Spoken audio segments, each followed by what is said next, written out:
आज हम एक बेहद ही खौफनाक और रहस्यमयी कहानी की गहराई में उतरने वाले हैं जिसका नाम है ताबूत 1। ये कोई आम डरावना किस्सा नहीं है। ये कहानी हमें ले जाती है मध्य प्रदेश की वादियों में छिपे एक बेहद खूबसूरत लेकिन पूरी तरह से शापित गांव बेरमपुर में, जहां पुरानी लोक कथाएं और आज का विज्ञान एक बहुत ही भयानक तरीके से आपस में टकराते हैं।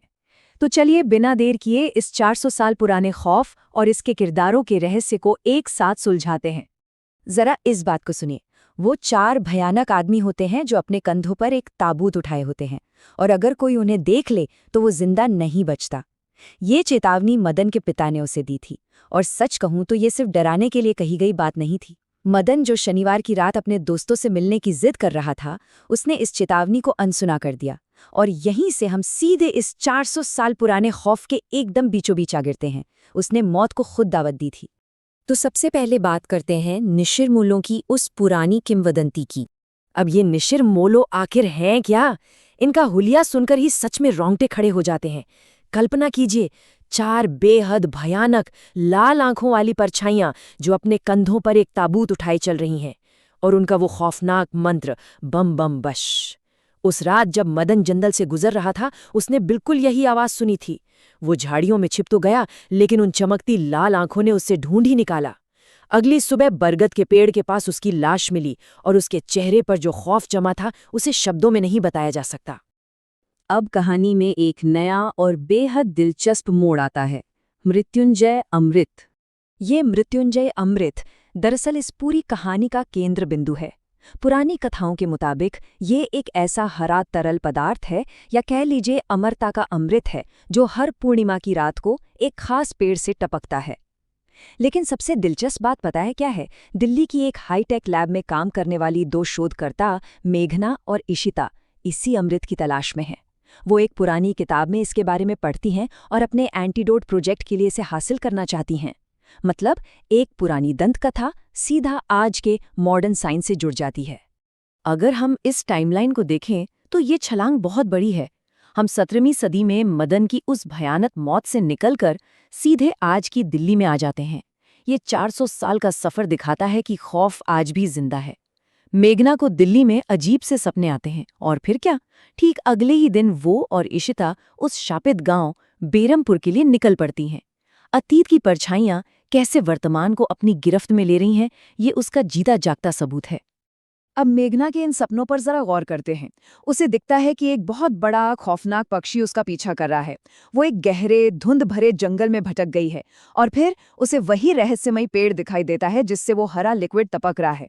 अब शहर की रहने वाली मेघना इसे सिर्फ काम की थकान और एक बुरा सपना मानकर टाल देती है। लेकिन जाहिर सी बात है, ये कोई मामूली सपने नहीं हैं। ये उन 400 साल पुरानी यादों और उस भयानक शाप का सीधा बुलावा है। और यहीं से शुरू होता है शहर की लड़कियों का बेरमपुर का सफर। यहाँ किरदारों के मकसदों का टकराव देखना बहुत मजेदार है। एक तरफ मेघना और इशिता हैं, जिनका असली मकसद उस मृत्युंजय अमृत को खोजना है, लेकिन वो गांव वालों से झूठ बोलती हैं कि वो वहां किसी रिसर्च के लिए आई हैं। दूसरी तरफ गांव के मुखिया हैं, जो अपनी परंपरा के चलते इन अनजान लड़कियों को अपने घर में पनाह दे देते हैं। और फिर है मुखिया का बेटा अनुज। ये जनाब गांव के अंधविश्वासों को बिल्कुल नहीं मानते, और लड़कियों को उस 400 साल पुराने निषिद्ध महल में ले जाने के लिए खुशी खुशी तैयार हो जाते हैं। मतलब तबाही की सारी तैयारियां पूरी हो चुकी हैं। यहाँ 2 बिल्कुल अलग अलग दुनिया आपस में टकरा रही हैं। लेफ्ट साइड में है विज्ञान और तर्क। मेघना और इशिता के लिए ये सब सिर्फ एक एक्सपेरिमेंट है। और राइट साइड में है गांव वालों का गहरा खौफ, जो बिल्कुल सच है। जरा सोचिए, जैसे ही इन लड़कियों ने बेरमपुर में कदम रखा, भयानक गर्मी अचानक एक बर्फीले तूफान में बदल गई। सूरज गायब हो गया।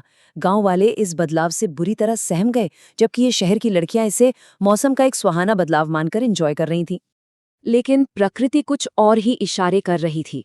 इन अशुभ संकेतों को देखिए। बेमौसम का वो भयंकर तूफान, मुखिया के घर के मंदिर का दीपक अचानक बुझ जाना, और ठीक उसी पल गांव के मुख्य मंदिर का दीपक भी शांत हो जाना। और तो और पुजारी ने आसमान में काले सायों को घूमते हुए देखा। ये सारी चीजें चीख चीख कर कह रही थी कि गांव में कुछ बहुत ही गलत आ चुका है। वो 400 साल पुराना श्राप इनके आने का कड़ा विरोध कर रहा था। और फिर आता है वो फैसला, आधी रात का वो खौफनाक सफर। क्या यहाँ कुछ रहस्यमयी या ऐतिहासिक है? हाँ, राजा सूरजभान का 400 साल पुराना महल। ये वो सवाल था जिसने सारी हदें पार कर दी। कहा जाता है ना कि खतरनाक जिज्ञासा कभी कभी भारी पड़ जाती है।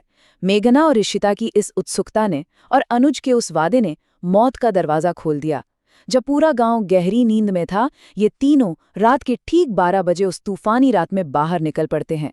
सच में, इंसान अपनी नादानी में खुद ही तबाही को न्योता दे देता है।